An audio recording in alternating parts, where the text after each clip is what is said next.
Welcome everyone to History Today. So this is a podcast-style discussion of the way history makes its way into our daily lives. Today we'll be talking about how Vikings survived their winter experiences and how those experiences in turn shaped them as a culture. So I am going to be joined by James McMullen once again. We had him on last time and we were discussing why the Vikings went west. So now he's coming back and joining us. But again, I'll let him give you just a brief rundown of what he's all about. Hi, Julian. It's good to be back.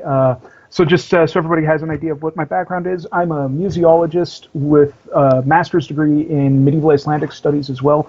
So I kind of walk that fine line between medievalist and museology. And I currently am waging an eternal war on Viking misinformation online. If you want to watch me scream into the void about Vikings, museums, politics, things like that, you can catch me on Twitter at the Viking Gym. Perfect. Yeah, so today we'll be talking about, like I said, the winter conditions of the Vikings. So just as a general overview, what we'll be discussing is, hey, what were the winter conditions like? How did they survive them kind of in the short term? And then how did the things that they did, to survive winter impact them in a more macro sense in terms of their culture and religion? So we'll start off with the winter conditions first. So the first question I had were, how long were these winters? How was their severity? And I know you have some experience because you've been in some of the countries that the Vikings occupied as well. I lived in Iceland for a while, and winter there lasts about as long as you would expect it would, 3.5, 4 months around there. The thing is that what we've got as far as information for the duration of seasons during the Viking Age and early medieval period in Scandinavia, they're basically showing us that they're roughly the same length as they are today, generally from mid-October or early November through until late January or mid-March. Of course, there are anomalies from year to year. Longer or shorter winters can and definitely do happen. We have sources. We have sources that will give it for later periods once we start getting more of the written records and more annals coming in for Scandinavia. But for that particular period we're looking at, we're actually kind of relying on archaeoclimatological data. So we don't have anything really written to say that this was a particularly long or particularly hard winter. That was contemporary. But again, we can't expect anything to go too far out of the normal. But they do happen. As anybody who is in the northeast part of the U.S. or in Ontario is aware, it's late April and we're just coming out of the deep freeze, the sudden deep freeze now. So they happen. So that's the main thing for people who aren't maybe accustomed to the far northern hemisphere. It's just, the summers and winters are, yes, long, but also they're a bit more severe and drastic. So in the summer, the sun's out longer, but the winter, the sun's down longer as well. So it's not just how long does it last, but what are the conditions like? Exactly. Yeah. It can get real dark real quick and last for a good long time. And then you had actually, in our discussion prior to this, talked about, I think it was Sebastian Goulet, who had started to put back like a reconstruction of the weather. I thought that was kind of interesting. Yeah, there's actually Sebastian Gillett, and he has a whole team working with him. There's a link that I've got to a study from the NCDC. It's part of the National Geographic Association in the States. They did a 1,500-year reconstruction of weather for Scandinavia. We can see for the period we're talking about, we're looking at some fluctuations in temperature, of course, but they don't get too bad. Nothing really much more than about 1.8 degrees below average, and that's in degrees Celsius. About 1.8 degrees below average for temperatures in 800 CE was about the coldest, the biggest swing downward for temperature, to about 1.4 degrees Celsius above average in 990 and 1009 CE. So, there's a swing there, but not a huge swing. So they don't get terrifically severe or terrifically drastic changes in weather during the Viking Age. So, from about 700 to about 1100, if we're going to look in that range. It's a pretty calm weather or climatological period at that point. However, that said, having lived in Iceland for a while and having just gotten out of the eternal winter here in Canada, being outside in even a slightly unsettled weather, even a couple degrees colder than average, it's really unpleasant, especially if you're just going out there with not much more than, leather, fur, and wool to keep you warm. Wind especially makes things really uncomfortably cold, and moist air coming off bodies of unfrozen water, like the ocean, makes extremely heavy snowfalls under the right circumstances. And otherwise, it's just kind of generally miserable. So I'm not saying it's a winter wonderland, but it is not necessarily too far removed from what people who are living there now experience. That Yeah. said, yeah, sorry, go ahead. No, I was gonna say no. That's a good way to put it. So if you're looking to relive that type of experience, go strap on some furs and go stand out there, and you can kind of get the same winter blast that they got. Yeah, you do. And that said, though, before the Viking Age, during what's referred to as the Dark Ages cool period, there were absolutely much lower temperatures than normal. Get much more than 2 degrees below Celsius, or 2 degrees Celsius below the average temperature, and that's in the summers. So in the winter, it's going to be a lot colder. There's actually theories coming around from people like Folkestrom and Neil Price, who have kind of posited that these sudden drastic drops in temperature are possibly the genesis for the stories of Fimbulvit, or the eternal winter that presages Ragnarok, the end of the gods. It's a really interesting theory. If you're interested in finding out more about that, Folkestrom did his book in the, I believe, the 60s, and Neil Price has put out some stuff on that more recently, talking about the relationship there. So yeah, I was reading a National Geographic article that had mentioned, starting around 8536, you get this general cooling in the northern hemisphere, and they were attributing this to some volcanic activity, perhaps even dust coming in from comets entering the atmosphere or whatever. But essentially, what the article was stating is that they had this extended cold period in the northern hemisphere, and in Scandinavia, in particular. Part of the article was quoting, nearly 75% of villages were abandoned. This was in a particular region in Sweden where they were looking at. Mm-hmm. But still, it does kind of show the drastic changes that this could have, even if it was over a relatively small period, still pretty devastating. And that kind of cultural shock is something that can resonate down the lines. Absolutely, and I mean, you got to keep in mind a 2 degree drop in temperature on average is huge. If it happens in one year, okay, that's just a really cold year. But I mean, this is happening over the course of 14 years that these temperatures are lowered by this huge amount. So yeah, just massive damage to the climate, or change in the climate, rather, dealing massive damage to the sort of agriculture and environment that people are used to relying on. Yeah, you run into food shortages, you run into shortages of game, which in turn runs into shortages of raw materials to keep yourself warm. Trees don't grow as fast or as tall or as strong, which means what you're looking for creating charcoal to burn to keep yourself warm, that's not there quite as much. You're experiencing this sort of environmental catastrophe with a drop so drastically and so quickly that lasts for so long. Kind of the mirror image of what's happening contemporarily with an increase in temperature. A 2 degree increase in the average temperature is going to play havoc with everything, with the oceans, with the sea levels, you name it. And it did the same thing in 536 CE, just in reverse.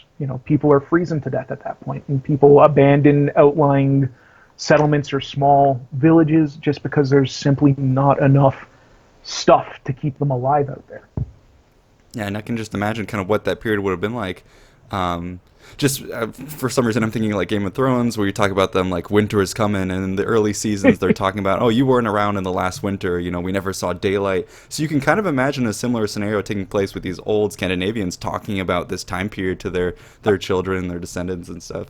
The long winter. Yeah, that's exactly it. It's there are, coming from Canada and having lived in Scandinavia for a while, talking with friends of mine who are from warmer climates and who say, oh, this is how do you live up there? It's like, oh, 15 degrees below 0 Celsius. That's nothing. That's just, I might need a pair of gloves and a toque to go out, but it's not so bad. But once you get, you don't know real cold. You don't experience it. You don't quite understand. And it's the same with heat. It's the same in the converse. You don't. For me, anything above 25 degrees Celsius is too warm. It's too warm to go outside at that point. And friends of mine who say, well, 30 degrees is great. They're out of their minds. But it's again what you're used to, and dropping those temperatures even a little bit will ruin your day severely. Great. So we've established at this point kind of what were the conditions like, and then some of the shocks in that conditions or changes in those conditions. So now we'll move to the next one, which is going to be, okay, the people who were there trying to survive, how did they do so? So to preempt this, I know you had commented that, if we're looking for direct evidence in the sagas, it's hard to come by because a lot of the time when they're talking about them surviving winter, it's something they assume the audience already knows, and so we don't really get that much of like direct talk about it. There's no survivor's guide that they publish or anything. That's exactly. So we have to deduce some things. Yeah, that's exactly it. I mean, the audience who is going to be reading these, or who this is intended to be read by initially, they're familiar with what goes into not freezing to death during winter. That said, while we don't necessarily have a lot of contemporary written evidence, we do have archaeological evidence. Showing all sorts of really sort of innovative ways to keep yourself warm and comfortable during the winter. Generally, there are two ways of keeping yourself warm: insulation and radiation, which is keeping the heat trapped next to you, or keeping something warm nearby. And it's a combination of both what does these, which is the most effective. In the early medieval period, Scandinavians practiced this in a lot of different ways, from bundling up in layers of wool and fur when they needed to go outside, to having thick-walled houses with areas inside for keeping their livestock. And we can see in the archaeological record for longhouses of the time that they had integral barns, for lack of a better term, where they would keep livestock. It not only keeps the animals sheltered, and that's an important thing because these are your food sources, these are sources for raw materials as well, but it also provides a source of heat for people inside the longhouse. It's an additional body heat to help keep you warm. Obviously, there were drawbacks. Living cheek by jowl with cattle and pigs and fowl is loud, it's stinky, it's crowded. But on balance, these sorts of inconveniences are outweighed by the fact that no one's likely to freeze to death when you're snuggled up next to a cow, next to a herd of pigs. So long as you've got a decent fire going to keep yourself keep everybody else warm. And fireplaces and hearths as well were massively important elements in the construction of a longhouse. They don't take the form. When we think of a fireplace now, we've got a fairly shallow, fairly narrow fire pit with a chimney going up. That wasn't the way that went. That they built fire pits and hearths in longhouses. What they did is they would make long, narrow fire pits that they would line with stones.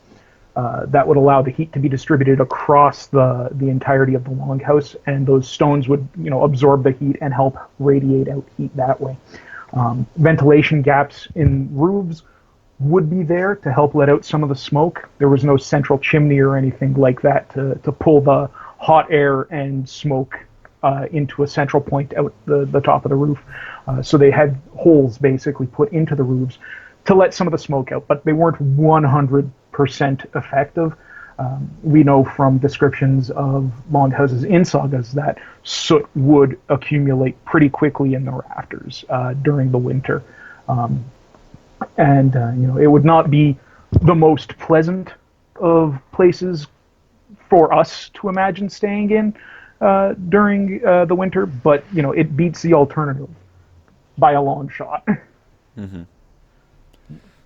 Okay, so that covers, yeah, and I'm glad we covered the longhouse. And this is like a feature that you see in a lot of different places. The longhouse seems to be something that kind of, how do you put it, convergent evolution, I guess, in the design principles. You see the longhouse also used in North America by the indigenous peoples. The longhouse pops up in a bunch of different cultures in various forms. But yeah, it's something that you see kind of sprinkled throughout history. Yeah, it's a ubiquitous sort of design, and I mean it's there. We do that for a reason as a species. Humans, we kind of come to the same conclusion no matter where we are geographically. Right? It's like this is a good design. We should run. Yeah. Okay, cool. So we've covered the I guess yeah, staying unfrozen, and now how do we cover how do you keep yourself fed? So maybe we can talk a bit about food. Yeah, maybe you can bring in a sandwich for once, but you got to last quite a couple months. So how did they store the food and then in turn eat that food? Yeah, and I mean, food preservation during the early medieval period in Scandinavia was very similar to food preservation in other countries at other times. It's pickling and brining, smoking, drying, things like that to keep the meat and produce as fresh as possible for as long as possible. In Iceland, for example, meat would sometimes be stored in casks of whey, which helped act as kind of like a lacto-fermenting pickling solution for that to preserve they would preserve beef, they would preserve lamb, they would preserve fish of all sorts. Other meats, like the sort of whitefish that you just find everywhere along the coast of Scandinavia, can be air dried or smoked or even salted in places that have access to a large amount of salt for that sort of high scale production of salted fish. There's all sorts of ways to extend shelf life, just kind of with what you've got. Grains and pulses can be, dried out for use later on in porridges or to make soups or stews or ground up for grain or into coarser meal for other uses like making bread or biscuits or things like that. Other vegetables would be during the winter relatively rare, unless you would pickle them or smoke them or preserve them, like air dry them or something like that. Dairy was an essential element, however, of the Scandinavian diet for a lot of reasons.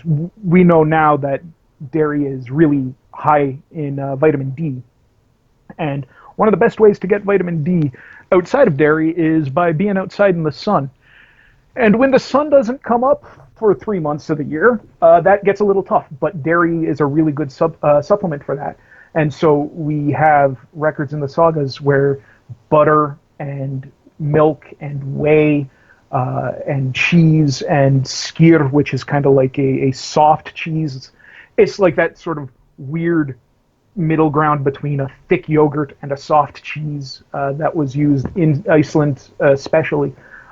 Are just being consumed in mass quantities during the winter because it's easy to get from a cow. If you've got a cow inside your longhouse, you can milk it and you can preserve the milk by making these long-lasting cheeses or skyr or butter. And also, it's a pretty tasty product at the end of it. And it comes with all sorts of great byproducts as well. If you're making whey, or making cheese rather, or butter, you've got the whey and buttermilk, which you then use to pickle and preserve other foods, right? So it's a sort of all-purpose, really, really useful food source for Scandinavians at that point. And so, okay, we've covered the vast amounts of food, but the logical question is, then at that point, that's a lot of food that you're storing. They didn't really have fridges. So the question is, how do you where do you store that food? And I would assume, that's a lot of food. Over the summer, a lot of your activities are going to be, planning it out. How much do I need to collect to last over the number of months over winter? What excess am I going to use for, selling or trading, etc.? So there's activities before, but let's say they've gathered all the necessities.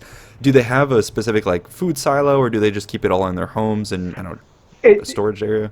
Well, that's it. There'd be storage areas. There would be, if it's a larger farm or a larger complex, there are outbuildings which could be used as storage areas. We don't have a whole lot of information as to specific food storage locations, but we do know that casks and kegs were used to carry whey in, and if you've got 25, 30 liters of whey in a cask, who's to keep you from putting a side of beef in there to help to preserve that throughout the winter? And air dried things like whitefish, it's harðfiskur in Iceland. It's dried. Once it's dried, it will last forever, so long as it doesn't get wet. So you can just stack it up on shelves or in the pantry or in the kitchen, wherever you're going to need or have that storage space. Rather, you can just stack it there, put it there, or just put it into jars, clay or ceramic containers for stuff that might be grain and things like that, things that are a little bit finer that you don't want to just kind of have rolling around. So all sorts of different places to store that food. Kind of while they didn't have fridges, right? It's not like they just kind of hoped that for the best and just left everything on the ground. Shelving and designated food storage areas were definitely things that they would have had in a longhouse. Makes sense. Oh, and actually, lastly, I'm thinking for water. I mean, easy enough to melt the snow, I think.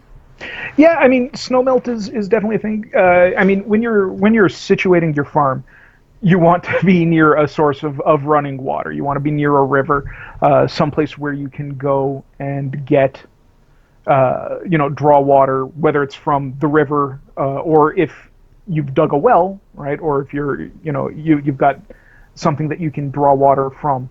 That's probably where you're going to be getting it from, even during the winter, unless it's really, really badly snowing. If you're snowbound or something like that, then you'd be bringing in snow from outside and kind of melting it that way. As a sort of as a note, relying on meltwater as your sole source of drinking water, I mean, it's doable, but it's not as reliable a way of getting enough water for a household as you would imagine. Far easier to just go and bring casks of water up and lay water away. But you've also got whey. That's a thing that people sometimes overlook. Is that especially in Iceland, people would just drink the whey or the buttermilk because these things they are relatively long lasting and they don't go bad as quickly as just regular milk would spoil. They will drink that. That's a good way of keeping yourself hydrated and getting some nutrients as well at the same time. Got it. Yeah, because I was thinking most of the time when you're preserving food, the whole idea is to get all the water out. So, because usually a human's diet is like you get a fair amount of water from your food, but in this case, they're actually purposely removing all the water from the food to store it. Right. So I'd assume water intake was maybe a little higher than usual. So it's kind of interesting. Okay, well, with that being said, let's move on to the kind of the next big portion, which is going to be, okay, you're warm, you're fed, but now you're bored. So what would they essentially do over the winters to keep themselves, not only to maintain, probably collecting firewood and water and stuff we've said, but what would they do, to keep themselves sane? Yeah, I mean, other than, as you said, like the sort of day-to-day stuff that you can't avoid doing, collecting firewood, doing any sort of maintenance or upkeep or things like that, you're going to be doing kind of the same thing you would do at night, talking with people, doing any sort of day-to-day crafts, sewing things, spinning homespun wool, telling stories, reciting poetry, playing games, all sorts of games that were played during the winter would be played during the summer as well. Things like Netafel, which is a sort of a board game that kind of combines checkers and chess. Dicing, like we have found dice from roughly this period all across the world. So people are playing dice. People are just kind of hanging out with their extended family and doing the same sort of things that they would do at any other point of the year.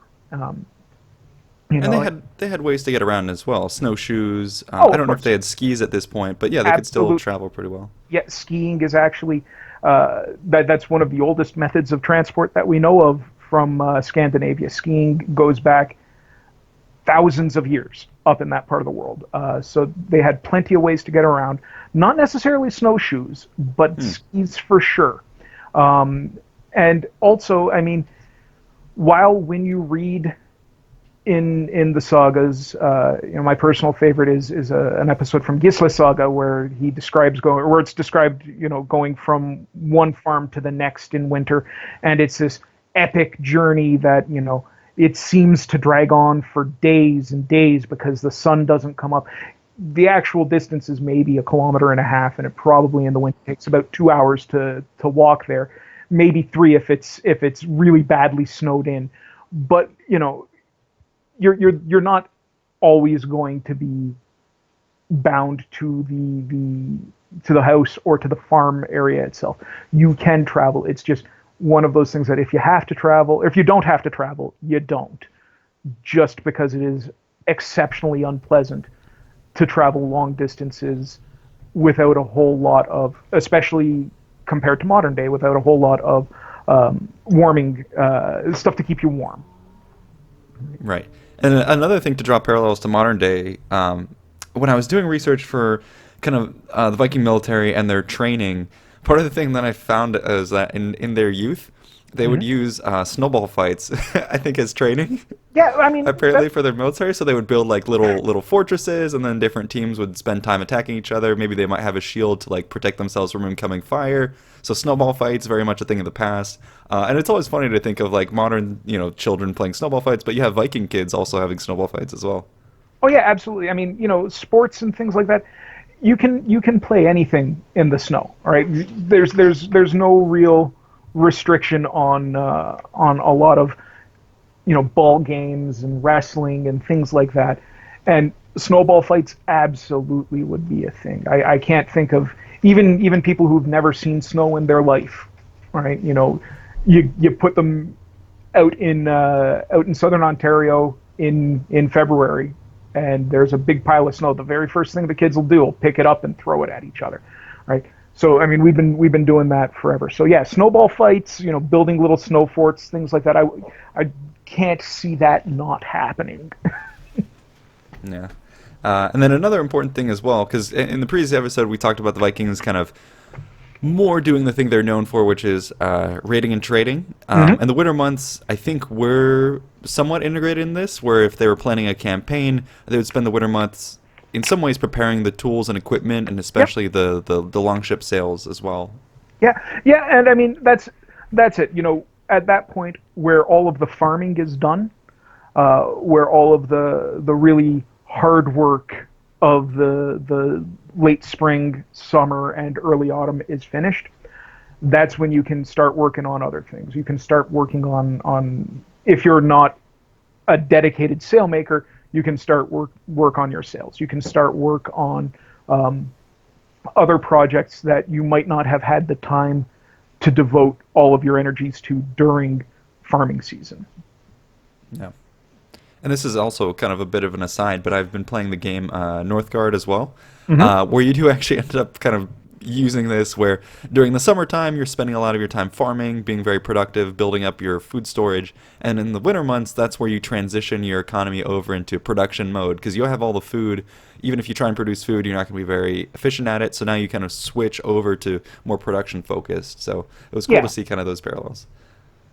Yeah, for sure. And that's kind of the way that we as a species have always worked, is that once we've gotten all of our food laid away, then we can do stuff with it. Right? Once we've got all these resources collected, then we can do stuff with it. And winter's a good time for that. Sweet. Well, let's move into the next big one. So we've stated what the winters are like, how they survived them, what they did, and then now it's going to be kind of, in the long sense, how did doing this every season impact them as a whole, as a culture. And just, again, to draw parallels, this is something that you'll find all across the world. I mean, Jared Diamond, for instance, is kind of famous for his Guns, Germs, and Steel, where he tries to talk about how different cultures and a lot of human history is derived from where they were geographically. Now, I know there's a lot of criticism for how deterministic it is, but still, there's an undeniable link. So, for instance, one of the things is like in Mesopotamia, early on, the humans there had a lot of problems with flash floods, storms that would come sweeping in with little notice, and then therefore their view of the gods was these gods don't care about them. Their view of the afterlife was pretty bleak. And then you turn to the Egyptians, and they have, more mild climates with cycles of fertility, with flooding of the Nile that would bring life and rebirth and regrowth, and that kind of drives their mythology. So in all of these, you kind of have the weather and the terrain and all that impacting the development of their culture. So with that being said, we can turn to, maybe the Viking aspect of that. Well, yeah, I mean, there's definitely something to be said for the fact that winters were not pleasant to be out in, influencing the culture. When we look at Havamal, which is part of the Poetic Edda, rather, excuse me, it acts kind of like a how-to guide for living a proper life. It begins the first real sort of advice it gives in the first four stanzas of the poem are basically saying, make sure you've got space for random people to show up and stay at your house. Make sure you've got food, drink, towels, and dry clothes hanging around just in case. And, make sure that you're going to be a generous host to people who show up in the winter, because being outside in winter sucks. It's awfully cold and it's awfully wet, and people will need warmth and comfort if they are looking for, or if they're on their way from one place to the other. It's a sort of there's a definite sense that being a traveler at any time of the year, you should expect hospitality, but especially during the winter, you should be as a traveler expecting hospitality, but also as a host, be prepared to provide that hospitality for people who will come by. There's actually, what is it? Stanza 3 is my favorite sort of description of that. It's he needs fire, the one who has come in from the frozen fells with icy knees, right? Like, the guy has just come in from the cold, and he is so cold that his knees have started to freeze over. So get him food, get him fire, get him warm. You need to take care of these people. So it's definitely an aspect of the culture that you can see is being directly influenced by the harshness of winters. And you can imagine the idea, this culture of hospitality, not just, practically applying in the winter, but also how that might extend to relationships with your neighbor, or the ways you conduct diplomacy. The idea of, even if you're, dealing with your enemy, you do want to be a generous host. The way maybe the top king interacts with the lower lords, etc. Maybe the king might go to a certain longhouse, and there's the expectation that he would wine and dine with them as his guests, and it kind of infiltrates the whole culture, I think. That's exactly, yeah. I mean, you do see depictions of the higher status nobility going to lower status nobility, and everyone is welcoming them. There's the expectation that as a vassal, you would go to a superior, to your noble lord or something like that, and get hospitality and generosity from them. After all, they're the guys who control where all of the wealth is coming from. So, this is why you have epithets like a ring giver is something to be known as, because you're giving away, silver arm rings or just wealth, material wealth to your followers. You're generous that way. So you can see how that does sort of link the generosity of the host, the generosity of the economically or politically superior individual to the lower ranked individual, but also in reverse, because if they come to your place, you want to put on a good spread for the boss, right? You want to make sure that they understand that you understand the pecking order and the sort of responsibilities that are entailed in that. Yeah, and I'm sure we could do a whole other episode on the concept or the culture of the long haul, feasting traditions, festivals, and all that. Oh, for sure, yeah. Yeah, we'll save that for another episode. The last little bit that I did want to touch on is, and rather large, would be how did the winter influence their religion in particular? Well, this is the thing. When it comes to Norse religion, a lot of our stuff, well, almost all of our written sources come from a post-conversion milieu, right? Like there's a lot of what's called euhemerization, basically making the myths into sort of plausible humanistic iterations. But we still have in poetry, we still have in reference guides for poets, associations of particular gods with winter or with snow or things like that. We also have, as I mentioned before, the Fimbulvetter, the great winter before the ending of the world. You know, we have concepts of hell, the place rather than the goddess, being cold and damp and dark, which again, if you've been to Scandinavia during the winter, is a good description of it at times. We also have references to Hrimthurs or frost giants in Old Norse. They show up occasionally, not as frequently as just referring to them as Jotnar or Thurs, so giants or well, giants. But the most famous one is Ymir, the giant from whom all the world is made. He's this frost giant, and there's this idea that he is just this massive being of ice and rime and frost. But when he's killed by ultimately by Woden and his brothers, they use his flesh to form the earth. His bones form the mountains. His skull is the sky. His blood makes up the ocean. So there's a sense of rebirth from this definite stasis of cold, right? And there's also references to winter in Norse mythology, in as I said, in references and associations with gods. Skaði and Ullr are really associated closely with winter. Skaði is the daughter of Thjatsi as a Jotun. There's a big story about him, but she's associated specifically with winter, but also with hunting and skiing. Ullr as well is associated with hunting and skiing, and through that we can kind of assume an association with winter as well. So we have those associations of winter with specific gods, of specific activities with people associated with winter. Skiing obviously is going to be associated with winter. Hunting associated with winter because, well, that's the best place to get your food when you can't grow any. Right? So we definitely do have those sorts of associations going through the culture. Right, and there'll be, like we keep saying in all these podcasts, there's always room for discussing more and more of this, so we'll probably do a future episode on mythology and different cultural aspects. But to kind of sum things up, we've talked about the winters, how they could be comparable to today's winters in the similar areas. We talked about the impact on food storage and all that, how that influenced different cultural attributes like hospitality, the religiosity or religious aspects, blah, blah, blah. We've covered kind of a main thing, and I kind of want to end on a note here stating that we're talking about the Vikings. It's kind of a label we put on these people that they wouldn't have necessarily applied themselves. And a lot of times in the olden world, you have these various groups that are operating under labels that we only apply today. Whereas back in the time, they would have really understood more sort of things through, what language did you speak? What culture do you share?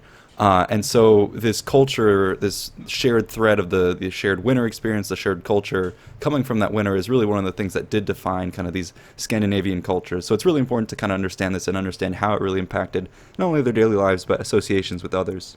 Yeah, absolutely. Yeah, you're absolutely right on that. One of the things I always like to remind people is that when we refer to early medieval Scandinavians as a whole, as Vikings, it would be like referring to Americans as a whole as Marines, or Canadians as a whole as Mounties. They're iconic, they're emblematic, that's what a lot of people know them as, but there are so much more to the culture than just that. And so great. Yeah, I'm glad we've been able to talk about this. So again, people in the comments below, I'm sure we can go ahead and try and answer some of the questions that you have in the comment section, and then also be sure to direct them over to Twitter, as I'm sure the Viking Gym will be able to answer some of them there. And then also, if you have any questions that we can, maybe spin into specific episodes following up, we're all ears for that. Yeah, absolutely. And I look forward to answering any questions you guys have. For me, Twitter is probably the best place to get me, but I'll definitely be checking the comments once this is up. Okay. Well, great. Thanks again for joining us, and we will see you in the next one. Thanks. Bye-bye. Bye-bye. Yeah.